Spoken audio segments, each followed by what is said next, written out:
SpongeBob, get out here! More. More. Out of the way, boy!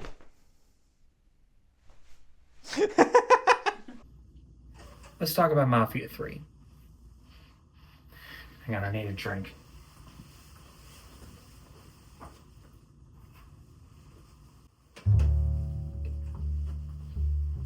Okay. Back to Mafia 3. So, as far as Mafia 3 is concerned, the game came back out in 2016. It was the third in the franchise, but it was still its own self-contained story. And it was telling a very unique one because it was very detached from the previous ones, almost.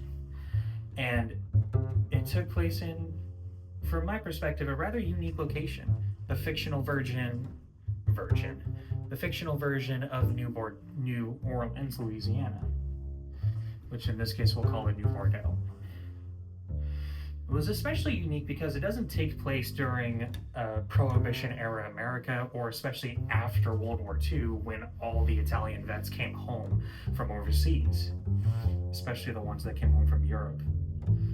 This one actually takes place in 1960s era New Orleans, which means height of the Cold War, the Vietnam War was in active swing, and especially the civil rights movement was starting to gain traction and momentum. So there's clearly a lot of things going on. There's clearly a lot of cultural issues going on. But on top of that, New Bordeaux still had its own identity, especially with the French and Black mixed community in there. So there's a lot of things to make this universe, to make this game world very unique compared to previous titles, and especially unlike a lot of other games that are out there like this. So already, it's got a strong start. It's got a very unique setting. It's got a unique style to it too. So what about the characters? You follow Lincoln Clay, a biracial orphan and Vietnam vet who returns home from 4 years overseas and decides to reintegrate back into civilian life, starting with his family that adopted him, the Black Mob of New Bordeaux. So you get reacquainted, you're meeting all your friends and your family, you're just trying to settle in. And then you start hearing that there's trouble. Sammy, your father, who runs the Black Mob, realizes that he's gotten into trouble with his boss, with his partner and boss, Sal Marcano. Sal Marcano is the leader of the Italian mob who runs all of New Bordeaux. He has the biggest control here. Now, what happened? The Haitians in New Bordeaux and the Bayou have started just looting your region. And because they've been looting all of that, you haven't been able to get money flow in, so you can't pay off what you owe to Sal Marcano, and that poses a problem. Lincoln catch winds of this, and yes, he takes care of the Haitians, but there's still the debt that's owed. So they decide to do a whole team up and rob the Federal Reserve. And it works. Sure, one guy got a broken leg from his own antics, but all in all, this went down rather swimmingly.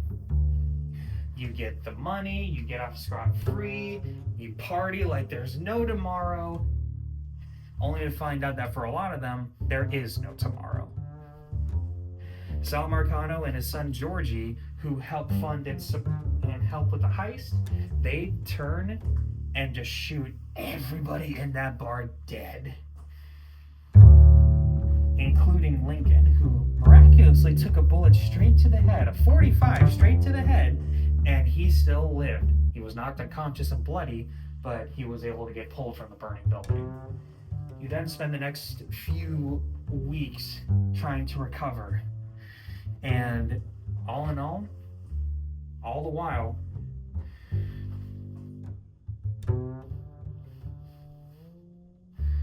your family is gone, the The Black Mob is in turmoil. Sal Marcano is after more control. Vietnam War is still going on, and civil rights are starting to get more and more traction. But that doesn't matter now. The only thing that matters now is getting revenge on Sal Marcano. So, we have the world, we have the story, and we have our main character. Gameplay-wise, this is where the game is at its weakest, in my opinion.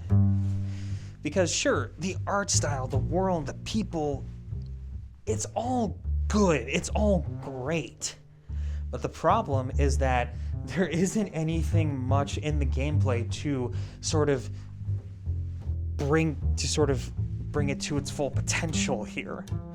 Like, on the surface, it's very standard affair.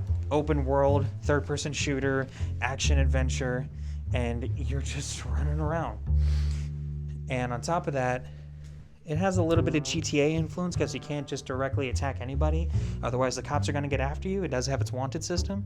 But aside from that, there just isn't much else. You have your weapons wheel with your 2 weapons and your throwables. You got your basic stealth mechanics of crouching around and stalking people. That's a bit of a concerning statement, but okay. Now, the unique part of this is when it comes in its abilities. 2 of the standouts especially is you can pay an amount to get dispatch to call the cops off from chasing you, and you can also make a call to get hired muscle to come and aid you on your missions. And they seem competent enough to do what they need to and help you just kind of take some of the heat off. So it's not all bad. However, that's really where all the uniqueness stops. And it's unfortunate because, again, it all comes back to where it is. It's not bad. There's just not enough new in there. But that brings us to the other side of that question. What else could we put in there to really flesh this out? Make it something new. Make it feel more alive. And this is purely an idea at this point. But maybe there should have been a couple more factions here, especially considering how we have the different gangs of New Bordeaux. But hell, maybe we are gangsters after all. That's the game we're playing. Maybe we can play into something from the other aspects of the world. Say like a whole bunch of Vietnam War veterans that have come back home and have not only been disgraced by the American populace, but are just disillusioned from everything. And we can harness that anger. We can also play on all the people going for these civil rights movements and just work off of something there. And this might be a bit of a stretch of putting it into a whole new category of game for the Mafia series, but maybe there should be some sort of like RPG style dialogue options, because that's also the other aspect of being a gangster. You need to learn how to read people. You need to learn how to talk to them, sway them, twist their arm, make them do what you want. And especially on top of that, kind of play into the betrayal aspect, because let's be honest, every fucking gangster betrays one another for either X reason or no reason at all. So it would make sense to kind of flesh that out even more, give it another layer, make it really seem like that your decisions are going to affect this world greatly. Will that have really benefited it? Who's to say? Will that have really made it any better or different? Or more unique? I'll leave that up to you philosophy geeks. But for now, going back to the game, the other thing I should talk about is performance. Now, for the most part, the game seems to run just fine. There aren't a whole lot of visual or game-breaking glitches, and there hasn't been any hard crashes in all the time that I've played it. So, performance-wise, at least in a blanket statement, it's perfectly fine. Like, that's good. That is good. That's what you want out of a game that you spent $60 on. But the other issue is that the actual visual quality of it doesn't seem that great. Like, sure, it has its graphics quality, it has its style, And you could say that it's like downgrading graphics, which I suppose that's one way to put it. But at the same time, it just kind of has this weird coating of... It's almost like it has this weird coating of film or oil on it that just kind of makes it not look great. It's a weird thing to describe.